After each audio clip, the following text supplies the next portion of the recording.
Ah, hey Gil, man, thank you for having me on Lessons for Life, man. This is cool, man. I'm very happy what you're doing, and we knew each other for quite some time now, and it's just just like our kids is growing up now and stuff. So this is awesome. It's good because I want to talk a little bit about myself. Me growing up, being the only child, and the only person I knew was my mother. And yeah, I mean, like growing up, just being the only child and just feeling like I got the whole world on my back, and that put a lot of stress on me at a young age. I going in school, I had temper problems, and yeah, my mother had to actually put me inside, to see a counselor for my anger.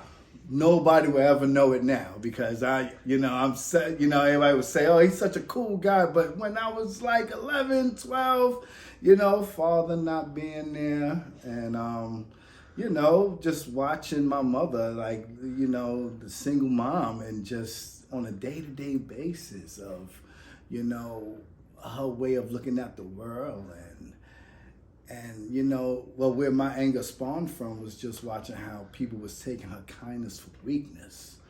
And, she used to just eat that up. She used to eat that up. And, I just felt like I was her protector. So, it was just my duty to make them know, like, you better come at my mother correctly. Then as I became in the teens, just like more anger built.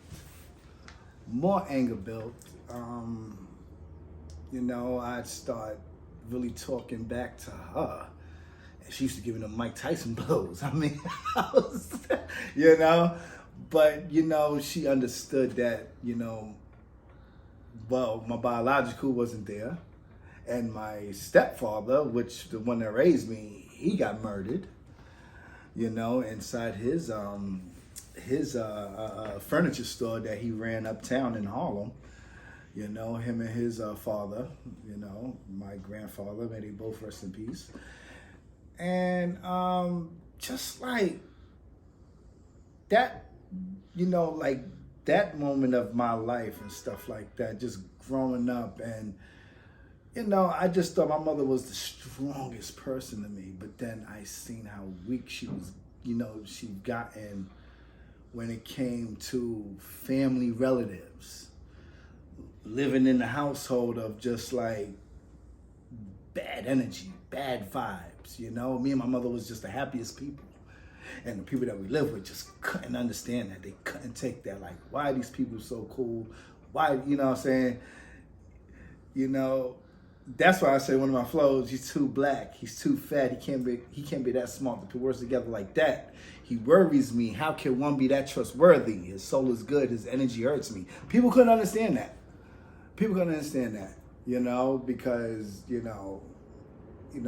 me and my mother, we even in the hood, we was clairvoyants. So now the first lesson of my life that really woke me up was when my mother got cancer. That was the wake up. That was the wake up call. I say, oh God, I was like this is 2019, 2018 when she found out she had cancer. So that was the wake up. Now here I have now I have my daughter. She was there for me through that whole ordeal that I have to be there for my mother.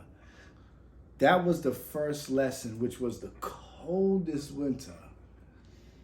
And that lesson was just telling me that the fear is over.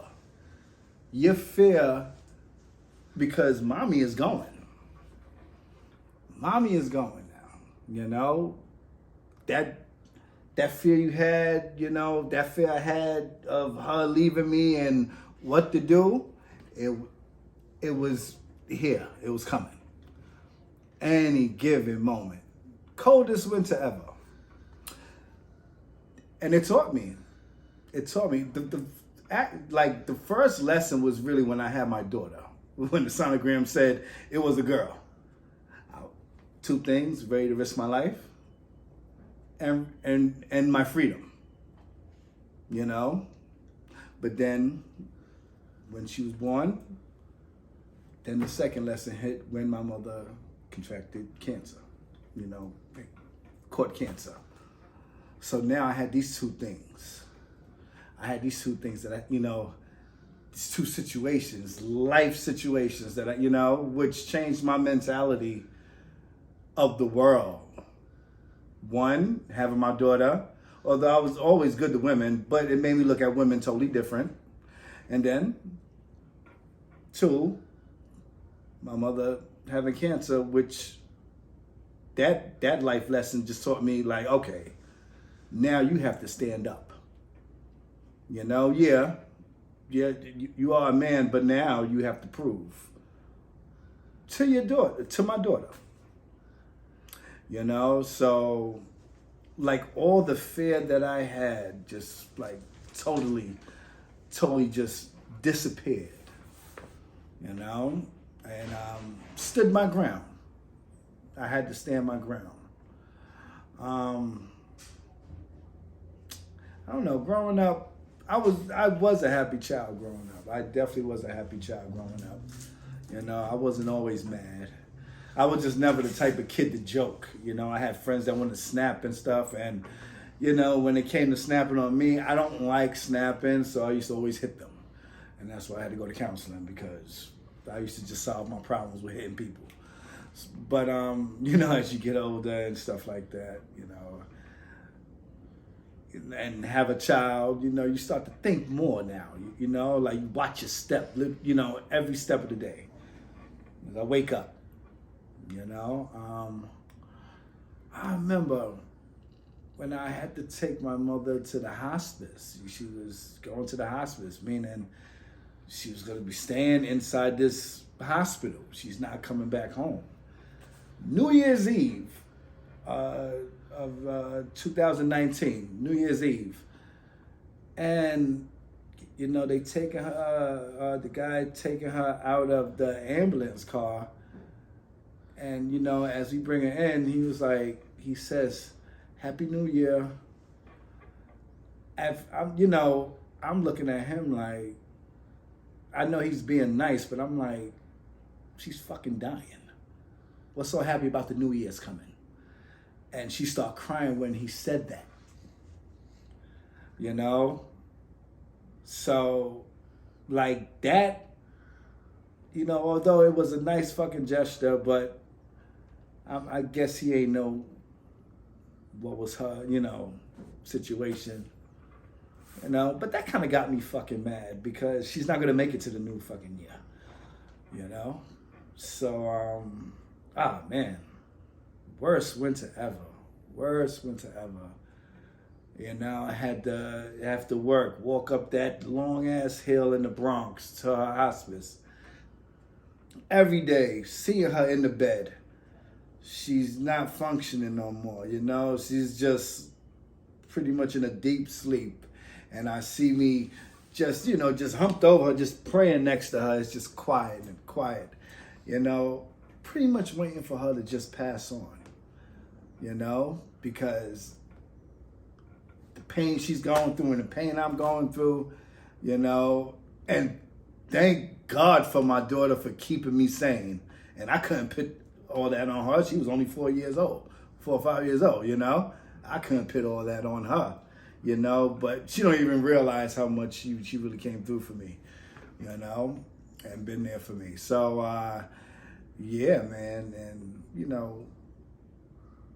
true lesson is know yourself, know your worth, okay? Everything doesn't last forever. Right? Friends do come and go. Your children will grow up to become adults and live their own lives. At the end of everything, it's only you. You look at yourself in the mirror, all you see is you. You don't see nobody else behind you. So on a day-to-day basis, you have to be prepared just to live life and take on the world. You know? It's a new day and age of social media and technology. You know, I'm from, 90s and stuff like that. You know, I'm still brand new to this new world. But again, you know, when I say being a realist, not being a realist, is being a realist, just knowing your ground and how you live your life and how, you know, how you deserve to be respected, you know? So, and, hey, my boy Gil, man, lessons of life, baby. This is what it is.